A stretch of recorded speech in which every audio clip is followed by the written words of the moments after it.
Assalamualaikum warahmatullahi wabarakatuh. Berjumpa lagi dengan saya Akadun, fasilitator Anda dalam perkuliahan metode penelitian administrasi. Pada kesempatan kali ini kita akan membahas tentang validitas dan reliabilitas penelitian. Konsep validitas dan reliabilitas ini kita pernah membahasnya dalam sesi perkuliahan instrumen penelitian, di mana pada penelitian kuantitatif instrumennya itu dapat berupa angket atau kuesioner, sedangkan pada penelitian kualitatif yang utamanya itu bisa modul wawancara, observasi dan dokumentasi. Nah, ketika pada waktu menguji validitas dan reliabilitas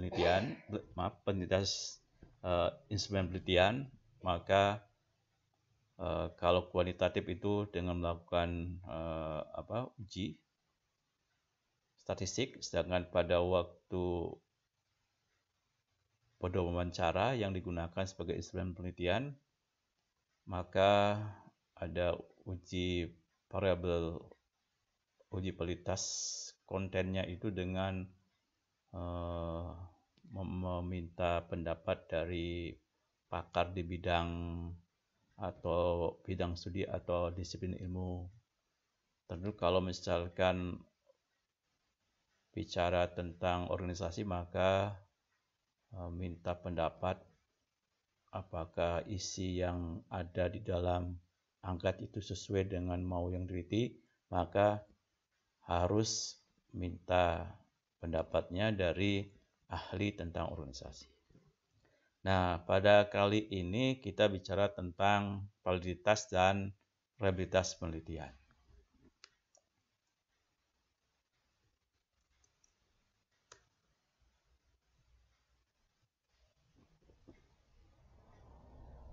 Dalam penelitian kuantitatif terdapat validitas penelitian internal dan eksternal.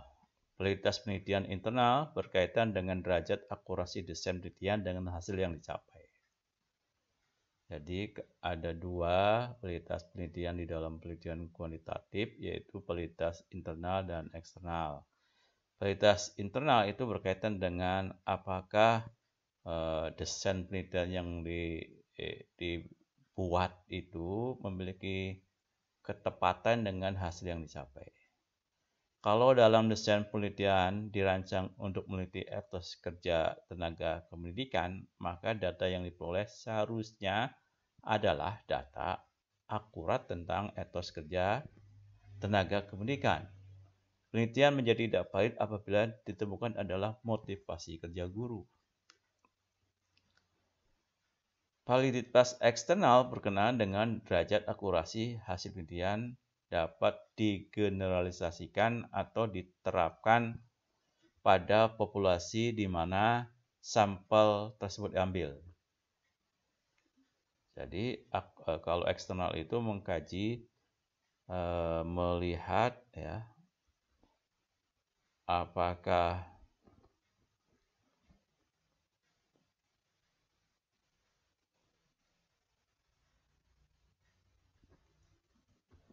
hasil penelitian itu dapat digeneralisasikan, diterapkan pada populasi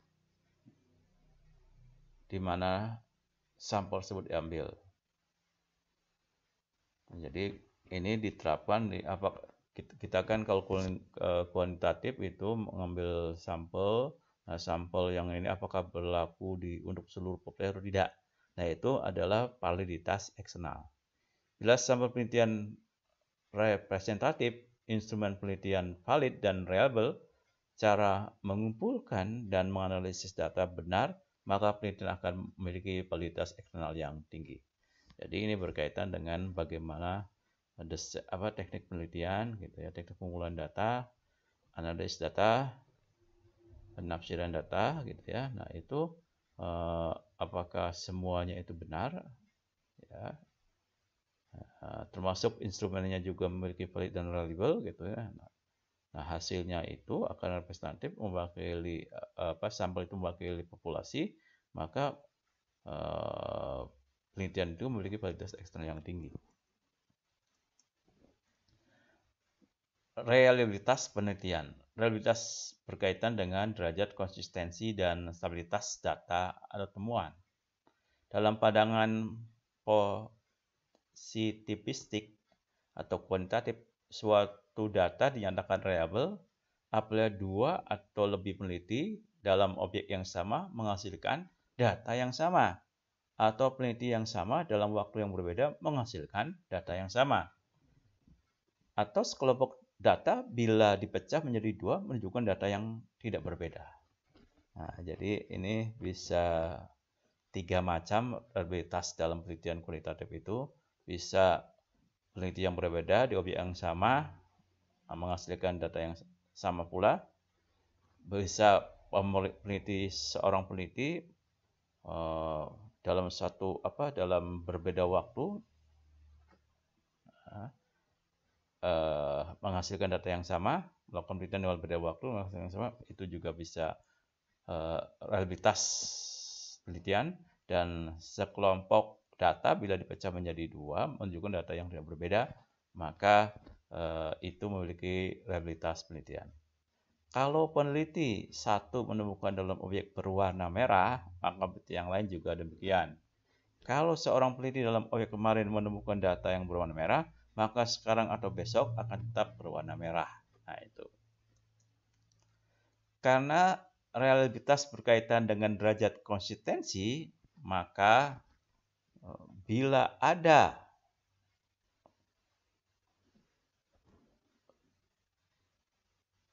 peneliti lain mengulangi atau mereplikasi dalam penelitian pada objek yang sama dengan metode yang sama, maka akan menghasilkan data yang sama. Suatu data yang reliable atau konsisten akan cenderung valid, walaupun belum tentu valid. Orang yang berbohong secara konsisten akan terlihat valid walaupun sebenarnya tidak valid.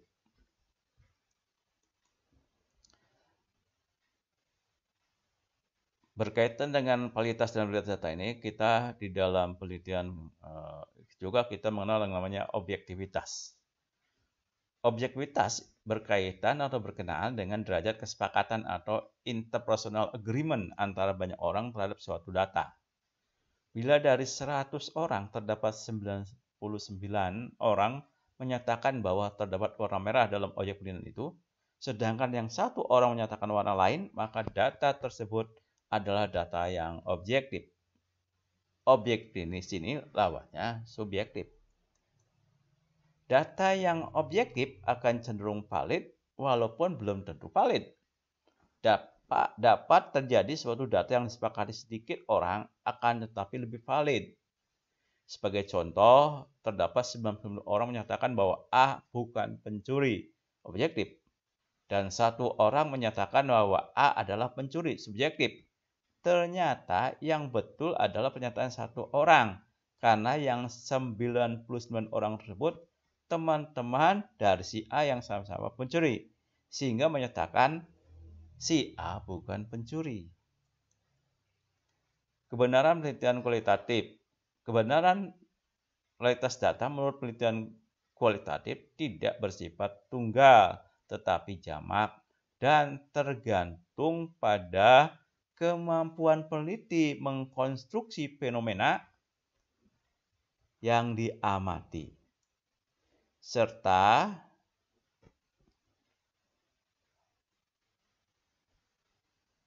dibentuk dalam diri seseorang sebagai hasil proses mental tiap individu dengan berbagai latar belakangnya.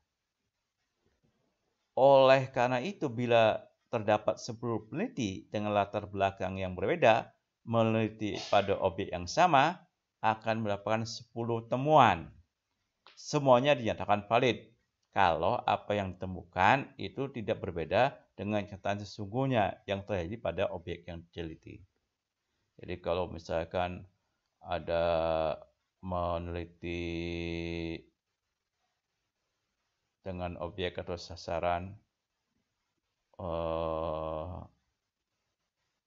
pohon kelapa, ada seorang yang melihatnya dari segi hukum, ada yang melihatnya dari anatomi, ada yang melihatnya dari segi biologi, ada yang melihat dari segi fisika, ada yang melihatnya dari segi administrasi publik gitu ya, dan macam-macam lagi, maka temuannya akan berbeda dan itu valid semua. Nah, ini perbedaan istilah dalam pengujian keabsahan data antara metode kuantitatif dengan kualitatif. Nah, ini perbedaan ya. Keabsahan data dalam metode penelitian kuantitatif dan kualitatif. Kalau dilihat dari aspek nilai kebenaran, maka yang benar menurut metode kuantitatif itu konsepnya itu adalah validitas internal. Sedangkan menurut metode kualitatif itu adalah kredibilitas.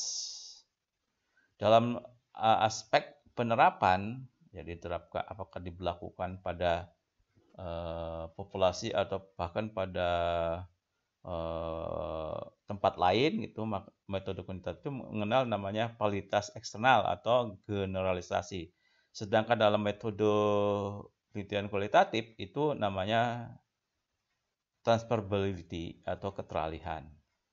Dari aspek konsistensi, konsepnya itu dalam metode kuantitatif itu namanya reliabilitas. Sedangkan pada metode kualitatif namanya auditability atau dependability. Terakhir pada konsep netralitas gitu ya. Pada konsep aspek netralitas, konsep di dalam metode penelitian kuantitatif itu namanya objektivitas. Sedangkan di dalam metode kualitatif dinamakan confirmability. Nah, sekarang kalau di awal sudah kita bicarakan tentang kuantitatif, maka kita akan bicara tentang kualitatif.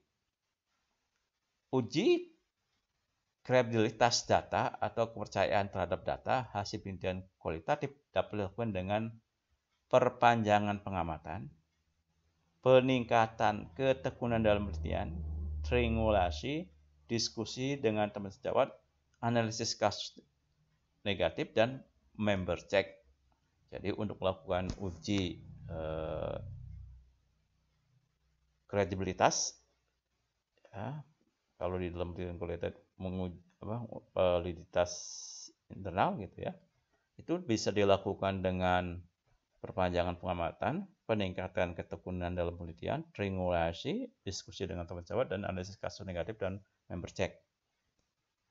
Coba kita bahas satu persatu. Perpanjangan pengamatan, peneliti kembali ke lapangan, melakukan pengamatan, wawancara lagi dengan sumber data yang pernah ditemui maupun yang baru. Dengan perpanjangan berarti hubungan peneliti dengan narasumber akan semakin terbentuk. Rapport atau hubungan semakin akrab, tidak ada jarak lagi. Semakin terbuka, saling mempercayai sehingga tidak ada lagi informasi yang disembunyikan lagi. Bila telah terbentuk rapport, maka telah terjadi kewajaran dalam penelitian di mana kehadiran peneliti tidak lagi mengganggu perilaku yang dipelajari. Berapa lama perpanjangan akan sangat tergantung pada kedalaman, keluasan, dan kepastian data. Jadi berapa lama perpanjangan pengamatan ini dilakukan akan sangat tergantung pada kedalaman, keluasan, dan kepastian data. Kedalaman di sini dimaknai sebagai apakah peneliti ingin menggali data sampai pada tingkat makna. Makna berarti data di balik yang tampak. Yang tampak orang sedang menangis, tetapi sebenarnya dia tidak sedih.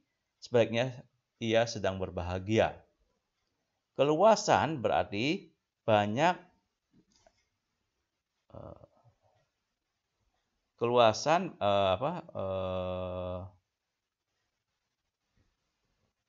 berarti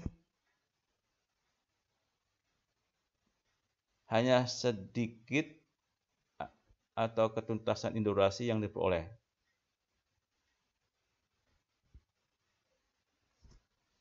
Dalam hal ini setelah peneliti memperpanjang pengamatan, apakah akan menambah fokus penelitian sehingga memerlukan tambahan informasi baru lagi? Data yang pasti adalah data yang valid yang sesuai dengan apa yang terjadi. Untuk memastikan harus betul-betul ditemukan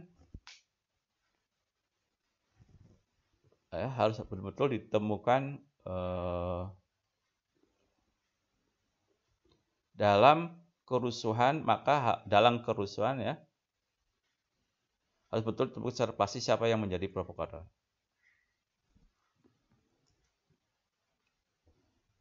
Sekali lagi, keluasan berarti hanya banyak sedikitnya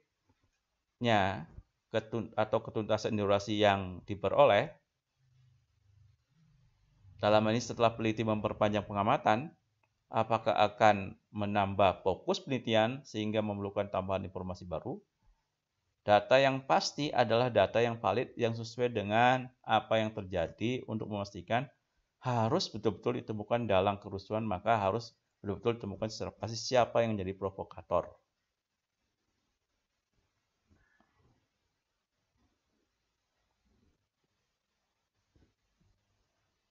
Untuk menguji kredibilitas data penelitian ini, sebaiknya difokuskan pada pengujian terhadap data yang diperoleh. Apakah data yang diperoleh itu setelah dicek kembali ke lapangan benar atau tidak, berubah atau tidak. Bila setelah dicek kembali ke lapangan data sudah benar, berarti kredibel, maka waktu perpanjangan pengamatan dapat diakhiri. Untuk membuktikan apakah peneliti itu melakukan uji kredibilitas melalui perpanjangan pengamatan,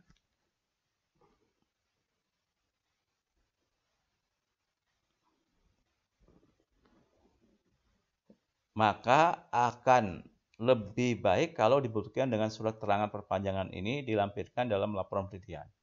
Bahkan jauh lebih baik uji kredibilitas sudah dilakukan atau tidak dengan transkrip data penelitian yang dibuat peneliti ditandatangani oleh sumber data atau informan penelitian. Yang kedua, untuk uji kredibilitas itu dengan meningkatkan keteguhan, melakukan pengamatan secara lebih tekun dan berkesinambungan. Dengan cara tersebut, maka kepastian data dan urutan peristiwa akan dapat direkam secara pasti dan sistematis. Dengan ketekunan peneliti diharapkan mampu mengecek kembali data yang terkumpul, sehingga deskripsi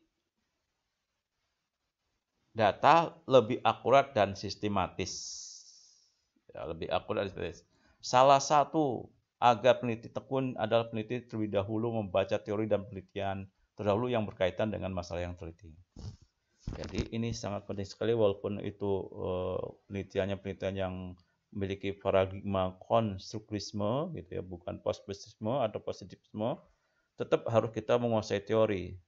Sehingga nanti ketika kita melakukan pengumpulan data gitu ya, benar-benar teliti. Jangan sampai saya menemukan pengalaman ada mahasiswa saya yang melakukan penelitian tentang implementasi kebijakan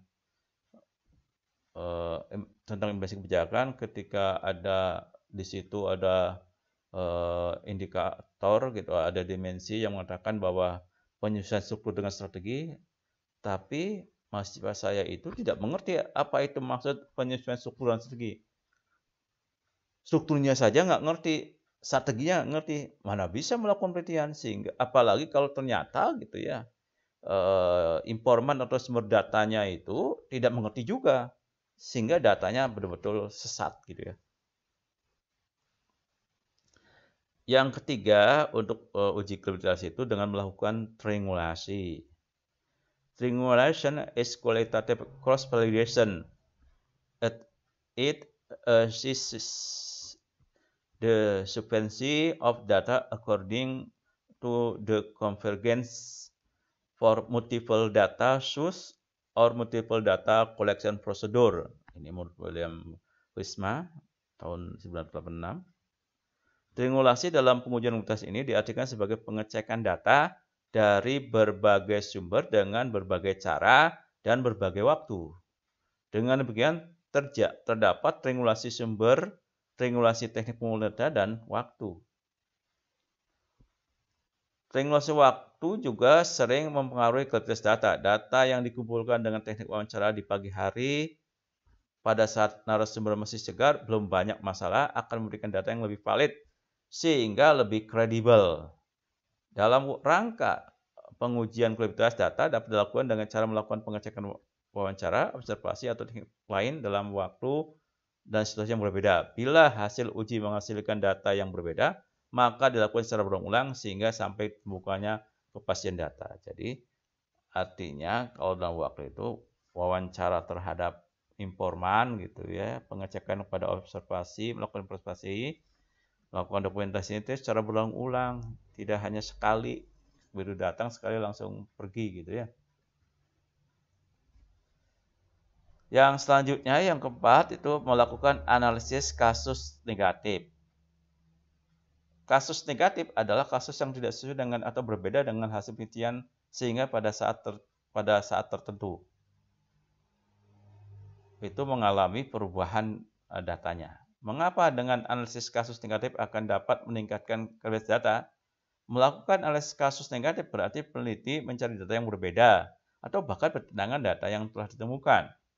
Bila tidak ada lagi data yang berbeda atau bertentangan dengan temuan, tetapi bila peneliti masih mendapatkan data yang bertentangan dengan data yang ditemukan, maka peneliti mungkin akan merubah temuannya. Hal ini sangat bergantung pada besar kasus negatif yang muncul tersebut. Jadi kalau data pertama A, data kedua B, tapi ternyata lebih banyak B, maka temuannya B juga gitu ya. Jadi A. Gitu. Sebagai contoh, bila ada 99% guru mengatakan bahwa si A pengedar narkoba, sedangkan 1% menyatakan tidak atau negatif, gitu ya, negatif. Dengan adanya kasus negatif ini, maka peneliti justru mencari tahu secara mendalam mengapa masih ada data yang berbeda. Peneliti harus menemukan kepastian apakah 1% kelompok yang menyatakan si A bukan pengedar narkoba itu betul atau tidak. Kalau akhirnya yang 1% kelompok menyatakan bahwa si A adalah pengedar narkoba, berarti kasus negatifnya tidak ada lagi. Dengan demikian, temuan penelitian menjadi lebih kredibel. Temuan penelitian menjadi lebih kredibel setelah tidak ada lagi gitu ya. Cuma 1% itu data itulah yang menyatakan bahwa si A itu bukan pengedar narkoba. Yang selanjutnya untuk melakukan uji kredibilitas itu dengan menggunakan bahan referensi. Bahan referensi adalah adanya pendukung untuk membuktikan data yang telah ditemukan oleh peneliti. Sebagai contoh, data hasil wawancara perlu didukung dengan adanya rekaman wawancara. Data tentang interaksi manusia atau gambaran suatu keadaan gitu ya, maka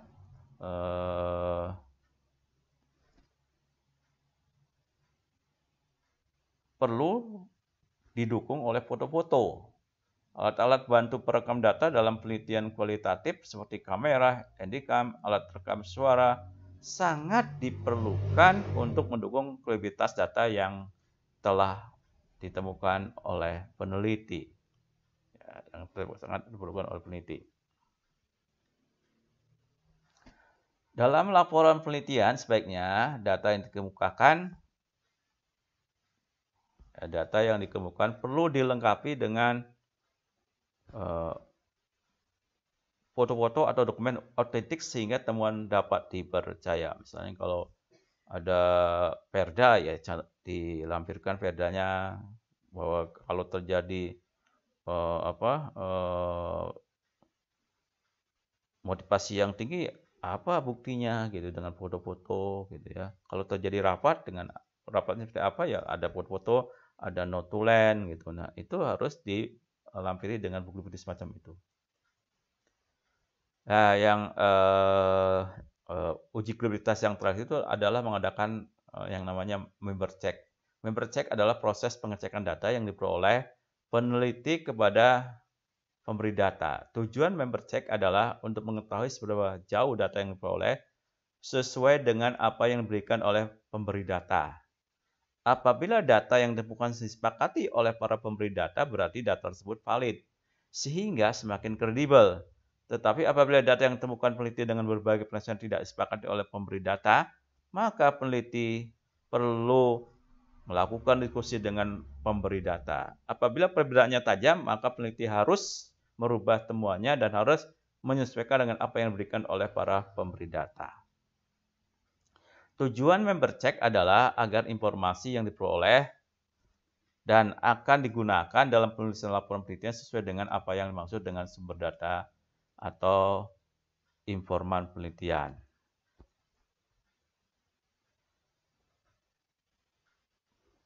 Pelaksanaan member check dapat dilakukan setelah satu periode pengumpulan data selesai atau setelah mendapat suatu temuan atau kesimpulan. Caranya dapat dilakukan secara individual dengan cara peneliti datang ke pemberi data atau melalui forum diskusi kelompok atau FGD. Dalam diskusi kelompok, peneliti menyampaikan temuan kepada sekelompok pemberi data. Dalam diskusi kelompok FGD tersebut, mungkin ada data yang disepakati, ditambah, dikurangi, atau ditolak oleh pemberi data. Sehingga data disepakati bersama, maka para pemberi data diminta untuk menandatangani supaya lebih otentik. Selain itu juga, sebagai bukti bahwa peneliti telah melakukan member check.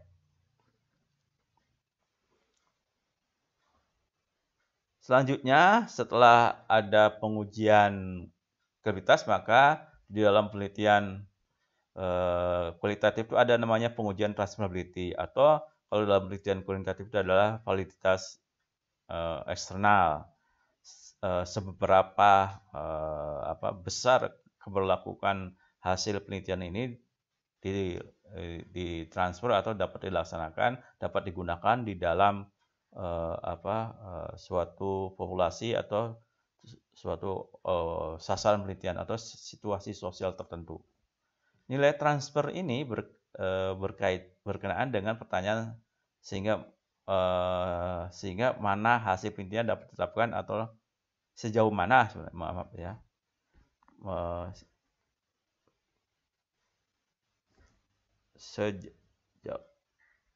sejauh mana hasil penelitian dapat diterapkan atau digunakan dalam situasi lain atau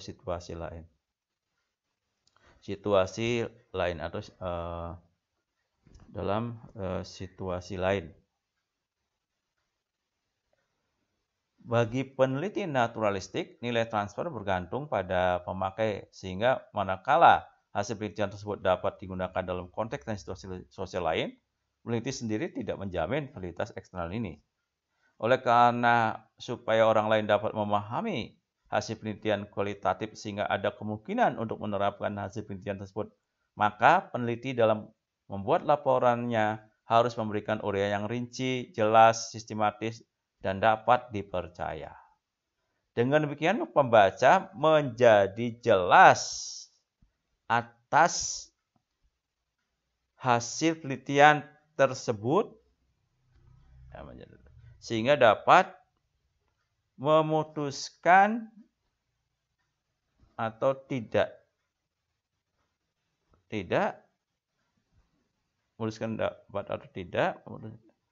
untuk mengaplikasikan hasil penelitian tersebut di tempat lain. Selanjutnya ada pengujian dependability. Uji dependability dilakukan dengan melakukan audit terhadap keseluruhan proses penelitian. Sering terjadi peneliti tidak melakukan proses penelitian ke lapangan, tetapi bisa memberikan data. Peneliti seperti ini perlu diuji dependability-nya. Kalau proses penelitian tidak dilakukan tetapi datanya ada, maka penelitian tersebut tidak reliable atau tidak dependable. Untuk itu, pengujian dependability dilakukan dengan cara melakukan audit terhadap keseluruhan proses penelitian. Caranya dilakukan oleh auditor yang independen atau pembimbing untuk mengaudit keseluruhan aktivitas peneliti dalam melakukan penelitian. bagaimana peneliti mulai menentukan masalah atau fokus permasalahan, bagaimana membuat proposal, memasuki lapangan, menentukan sumber data, melakukan analisis data, dan dapat ditunjukkan oleh peneliti. Jika peneliti tak mempunyai dan tak dapat menunjukkan jejak aktivitas lapangannya, maka dependabilitas penelitiannya patut diragukan. Lalu yang terakhir itu ada namanya pengujian comparability. Uji comparability mirip dengan uji dependability, sehingga pengujian dapat dilakukan secara bersamaan. Menguji comparability berarti menguji hasil penelitian dikaitkan dengan proses yang dilakukan. Bila hasil penelitian merupakan fungsi dari proses penelitian yang dilakukan, maka penelitian tersebut telah memenuhi standar comparability. Dalam penelitian, jangan sampai ada proses tidak ada, jangan sampai ada jangan sampai proses tidak ada, tetapi hasil ada. Maaf.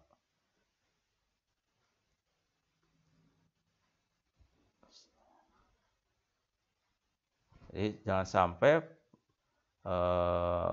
proses tidak ada, tetapi hasilnya ada. Artinya ngarang gitu ya penelitiannya. Saya kira itu yang bisa saya sampaikan berkaitan dengan validitas dan reliabilitas penelitian, baik dalam penelitian jenis penelitian kualitatif maupun penelitian kuantitatif.